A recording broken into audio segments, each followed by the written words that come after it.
తెలంగాణలో dengue fever danger bells మోగిస్తోంది. పల్లె పట్టణం అనే తేడా లేకుండా రాష్ట్రమంతా డెంగ్యూ ఫీవర్ దడదడలాడిస్తోంది. కొన్ని పల్లెల్లో అయితే ప్రతి ఇంట జ్వరపీడితులే ఎక్కువగా కనిపిస్తున్నారు. మరోవైపు జ్వరంతో హైదరాబాద్లోని ఆసుపత్రులకు వచ్చే రోగుల సంఖ్య పెరుగుతోంది. ప్రభుత్వ ఆసుపత్రులన్నీ రోగులతో కిటకిటలాడుతున్నాయి. సాధారణం కంటే 20% ఎక్కువ కేసులు నమోదవుతున్నాయి. తెలంగాణ వ్యాప్తంగా మొత్తం 3500కు పైగా డెంగ్యూ కేసులు నమోదవుతున్నాయి. దీనిపై మరింత సమాచారం మా ప్రతినిధి కిరణ్ ఫీవర్ హాస్పిటల్ నుంచి అందిస్తారు. రాష్ట్రంలో జ్వర పీడితుల సంఖ్య పెరుగుతుంది. రోజు రోజుకు ఆసుపత్రులకు కూడా పెద్ద ఎత్తున రోగులంతా కూడా వస్తున్నటువంటి పరిస్థితులు అయితే కనబడుతున్నాయి. పూర్తిగా విష జ్వరాలు ప్రబలుతుండటంతో ఇటు ఆసుపత్రులకు కూడా కిటకిటలాడుతున్నటువంటి రోగులతో కిటకిటలాడుతున్నటువంటి దృశ్యాలు అయితే ప్రధానంగా చూసుకోవచ్చు. డెంగ్యూ కేసుల సంఖ్య కావచ్చు, అంతేకాకుండా టైఫాయిడ్తో పాటు మలేరియా కేసులు కూడా పెద్ద ఎత్తున పెరుగుతున్నటువంటి దృశ్యాలు అయితే మనకు కనిపిస్తూ ఉన్నాయి. ఇటు ఫీవర్ హాస్పిటల్లో కూడా రోగుల తాకిడి అయితే పెద్ద ఎత్తున పెరిగింది. క్యూ లైన్లో కూడా భారీగా వేచి ఉన్నటువంటి పరిస్థితులు అయితే కనబడుతున్నాయి. పూర్తిగా ఖచ్చితంగా తగిన జాగ్రత్తలు తీసుకోవాలని కూడా ఇటు ఆరోగ్య శాఖ సూచిస్తున్నటువంటి నేపథ్యంలో ఇటు కొన్ని సౌకర్యాలు కూడా పూర్తి స్థాయిలో కనిపించటం లేదు. ఆసుపత్రుల్లో ఉన్నటువంటి సిచ్యువేషన్ అయితే మనకు ప్రధానంగా కనిపిస్తుంది. సాధారణం కంటే 20% కేసులు అదనంగా పెరుగుతున్నట్టుగా ఇప్పటికే వైద్య ఆరోగ్య శాఖ వెల్లడించినటువంటి పరిస్థితులు అయితే చూసుకోవచ్చు. ముఖ్యంగా ఇటు ఫీవర్ హాస్పిటల్లో కూడా జ్వరంతో వచ్చినటువంటి బాధితులంతా కూడా క్యూ లైన్లో వేచి ఉన్నటువంటి ఓపీ రిజిస్ట్రేషన్ చేసుకుంటున్నటువంటి దృశ్యాలు అయితే కనబడుతున్నాయి. సుమారుగా రాష్ట్ర వ్యాప్తంగా 3500 డెంగ్యూ కేసులు ప్రస్తుతం నమోదయ్యాయి. ఇటు వాతావరణ పరిస్థితుల మార్పు నేపథ్యంలో ప్రస్తుతం కూడా ఇంకా కేసుల సంఖ్య అయితే పెరుగుతున్నటువంటి పరిస్థితులు అయితే చూసుకోవచ్చు. ఇటు ఫీవర్ హాస్పిటలే కాదు, అటు ఉస్మానియా కావచ్చు, గాంధీ ఆసుపత్రి కావచ్చు, నిలోఫర్ కావచ్చు, ఇక అంతేకాకుండా ప్రైవేట్ ఆసుపత్రిలో కూడా పెద్ద ఎత్తున రోగులంతా కూడా ఇటు టెస్టుల కోసం వస్తున్నటువంటి ప్రధానంగా కనిపిస్తూ ఉంది. ఇటు రూమ్ లోపల కూడా ఓపీ బ్లాక్లో కూడా ఇటు పేషెంట్లు వేచి ఉన్నటువంటి దృశ్యాలు అయితే మనకు చూసుకోవచ్చు.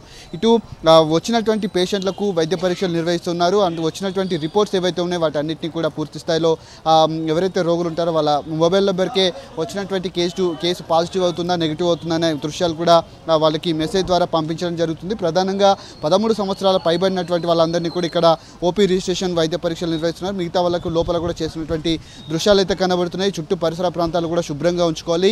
ఖచ్చితంగా జ్వరం కనుక అనుమానం కనుక వస్తే ఖచ్చితంగా టెస్టులు కూడా చేయించుకోవాలని కూడా ఇటు ఆసుపత్రి వైద్యులు అయితే సూచిస్తూ ఉన్నారు. ప్రధానంగా కోరంటీ ఫీవర్ హాస్పిటల్లో కూడా ఉదయం నుంచి సాయంత్రం వరకు కూడా ఓపీ రిజిస్ట్రేషన్లు అనేది కూడా కొనసాగుతూ ఉన్నాయి. పెద్ద ఎత్తున రోగులు కూడా ఇటు జ్వర పీడితులు కూడా ఆసుపత్రికి వచ్చి టెస్టులు కూడా చేయించుకున్నటువంటి దృశ్యాలు అయితే మనకి ఇక్కడ కనబడుతున్నాయి. కెమెరామెన్ చందుతో కిరణ్, సాక్షి టీవీ, ఫీవర్ హాస్పిటల్ నుండి. ఉమ్మడి వరంగల్ జిల్లా వ్యాప్తంగా రోజు రోజుకు జ్వర పీడితుల సంఖ్య పెరుగుతోంది. ఉత్తర తెలంగాణలో పేద రోగులకు సంజీవినిగా ఉన్న ఎంజీఎంలో రోజు రోజుకు 30 నుంచి 40 కేసులు నమోదవుతున్నాయి. సీజనల్ వ్యాధుల్లో ఎక్కువగా జ్వరం, మలేరియా, డెంగ్యూ ఉన్నాయని వైద్యులు చెబుతున్నారు. జ్వరంగా ఉంటే ఏమాత్రం ఆలస్యం చేయొద్దంటున్న ఎంజీఎం ఆసుపత్రి సూపరింటెండెంట్ డాక్టర్ మురళితో మా ప్రతినిధి ఫేస్ టు ఫేస్.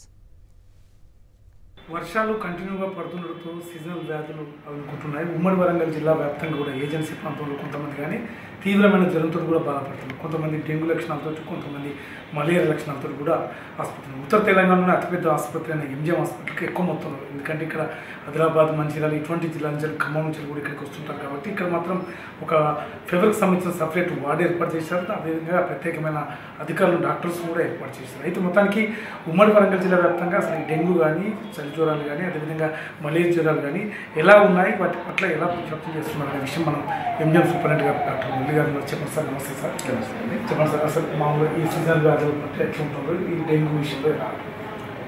సీజన్ వ్యాధులు పెరుగుతున్నాయి. దానికి తగ్గట్టుగా మనం హాస్పిటల్లో ఏర్పాటు చేసుకున్నాము. దానికోసం మనం ప్రత్యేకంగా ఫీవర్ క్లినిక్ స్టార్ట్ చేసాం. ఫీవర్ క్లినిక్లో ఓన్లీ ఫీవర్ కేసెస్ మాత్రమే చూస్తాం అక్కడ. రెండోది మనం ఫీవర్ పేషెంట్స్ పెట్టుకోవడానికి ఫీవర్ వార్డ్స్ వేరేగా ఏర్పాటు చేసాము. ఇవి 2 చర్యలు తీసుకున్నాము. అట్లనే మనకి ఇది రిఫరల్ హాస్పిటల్. కొన్ని రిఫరల్ కేసెస్, కాంప్లికేటెడ్ కేసెస్ మన దగ్గర రిఫర్ అవుతుంటాయి. అట్లాంటి కేసెస్ మాత్రం ఏఎంసీలో, ఐఎంసీలో ట్రీట్ చేస్తుంటాం. అట్లనే పీడియాట్రిక్ కేసెస్, కాంప్లికేట్ వచ్చిన కేసెస్ పీడియాట్రిక్స్ వార్డ్స్లో వాళ్ళు ట్రీట్ చేస్తూ ఉంటారు. ఇట్లా ప్రత్యేకంగా ఫీవర్ వార్డ్ ఏర్పాటు చేసాము. క్రిటికల్ కేసెస్ కోసం మనం మళ్ళీ ఎమర్జెన్సీ సర్వీసెస్ అన్ని వాడుకుంటున్నాం. రూరల్ అండ్ ట్రైబల్ ఏరియా దగ్గర ఉన్న ఏరియాస్ నుంచి మన కేసెస్ ఎక్కువగా వస్తున్నాయి. అర్బన్ ఏరియాస్లో అంత ఎక్కువగా కేసెస్ మనకి ప్రజెంట్ అవ్వట్లేదు. అంటే ఇప్పటి వరకు రికార్డెడ్ పరంగా అఫీషియల్గా మనకు డెంగ్యూ జ్వరాలు కానీ, మలేరియా సంబంధించిన ఎంతమంది అయ్యారు, వాళ్ళకి ఎటువంటి ట్రీట్మెంట్ ఇస్తారు? మొన్న 11th మనకు అడ్మిషన్లో ఉన్న పేషెంట్స్, ఫీవర్తో ఉన్న వాళ్ళు 100 పేషెంట్స్. ఈ 100 పేషెంట్స్లో కూడా ఈ ఎక్యూట్ ఫెబ్రైల్ ఇల్నెస్ అంటాం, సాధారణంగా వైరల్ ఫీవర్స్ ఇట్లాంటి వాటితో వచ్చే కేసెస్ మాత్రం ఒక 60 వరకు ఉన్నాయన్నమాట. ఆ తర్వాత డెంగ్యూ కేసెస్ ఒక 5-6 ఉన్నాయి, మలేరియా కేసెస్ ఒక 2 ఉన్నాయి. అట్లా మనం యావరేజ్గా తీసుకుంటే మనం టెస్ట్ చేసినప్పుడు రోజుకి మనకి ఐపీలో అడ్మిట్ అయిన కేసెస్ ఒక 5-6 కేసెస్ పాజిటివ్ వస్తున్నాయి. ఓపీ బేస్డ్ వచ్చిన కేసెస్ ఒక 4-5 కేసులు పాజిటివ్ వస్తున్నాయి. ఒక్కొక్క రోజు అసలు టెస్ట్లలో పాజిటివ్ ఉండట్లేదు.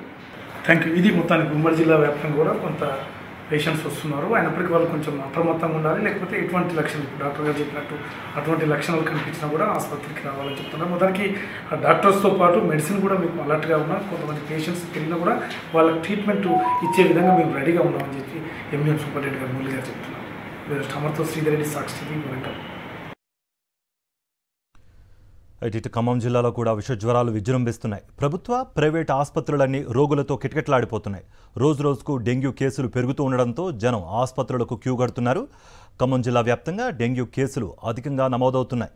వైద్య ఆరోగ్య శాఖ అధికారులు ముందస్తు చర్యలు చేపట్టకపోవడం వల్లే వైరల్ ఫీవర్ కేసులు పెరగడానికి ప్రధాన కారణమని చెబుతున్నారు రోగులు.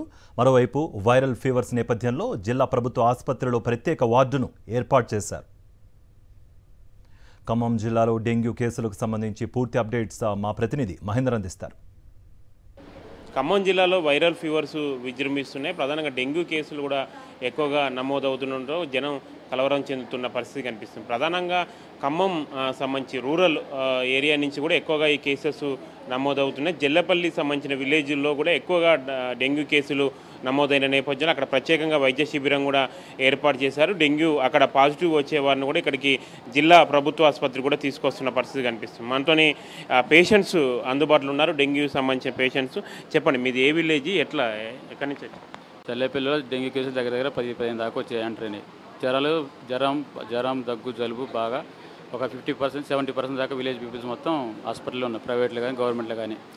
ఆ ఊరు డ్రైనేజ్ వ్యవస్థ సరిగ్గా లేదు, బోర్ నీళ్ళు బాగా డ్యామేజ్ అయిపోయినాయి.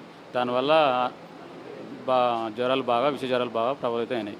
ఎన్ని రోజుల నుంచి మీ ఊర్లో తీవ్రత ఇట్లుంది డెంగ్యూ కేసెస్? ఎన్ని రోజుల నుంచి వస్తుంది? దగ్గర 15 రోజులు అవుతుంది. 15 రోజులు. ఒకరోజు క్యాంప్ పెట్టారు, ఒకరోజు చూసి వెళ్ళిపోయారు, మళ్ళీ మొన్న పెట్టారు క్యాంపు, ఒకరోజు క్లీనింగ్ సంబంధించిన అధికారులకు చెప్పారా? అక్కడ రెస్పాన్స్ ఎట్లుంది వాళ్ళ దగ్గర నుంచి? అధికారులు అంత స్పందించట్లేదు.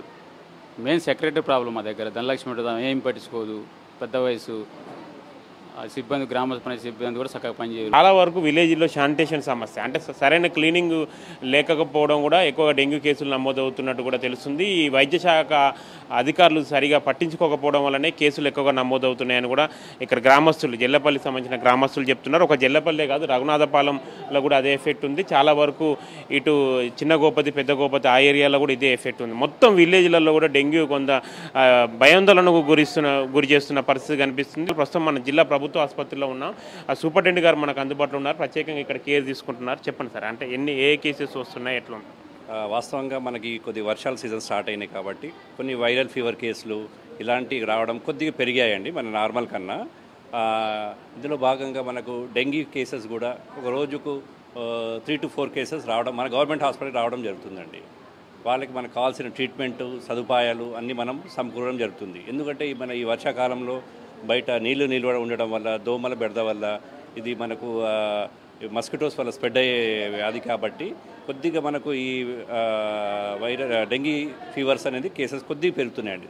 నేను చెప్పేది ఏంటంటే ఎక్కడన్నా నీళ్లు నిల్వ ఉండకుండా చూసుకోవాలండి. మన ఇంట్లో ఏదైనా తొట్టి ఉన్నా కానీ, ఏదైనా వాటర్ డ్రమ్స్ ఉన్నా, ఎక్కడైనా మన వాటర్ అనేది స్టాగ్నెంట్ వాటర్ అనేది, స్టాగ్నెంట్ అంటే నీరు నిల్వ ఉండకుండా చూసుకోవాలండి.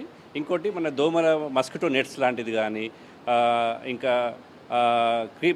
యాంటీ మస్కిటో కాయిల్స్ అని ఉంటాయి, అవి వాడడం కానీ దోమల నివారణ చర్యలు చేసుకోవడం మంచిదండి. డెంగ్యూ వైరల్ ఫీవర్స్ ఈ సీజన్ కాబట్టి ఖచ్చితంగా జనాలు కూడా అప్రమత్తంగా ఉండాలి. వాళ్ళ ఇంటి ఆవరణంలో ఉండే మురుగునీరు నిల్వ ఉండకుండా చూసుకోవాలి.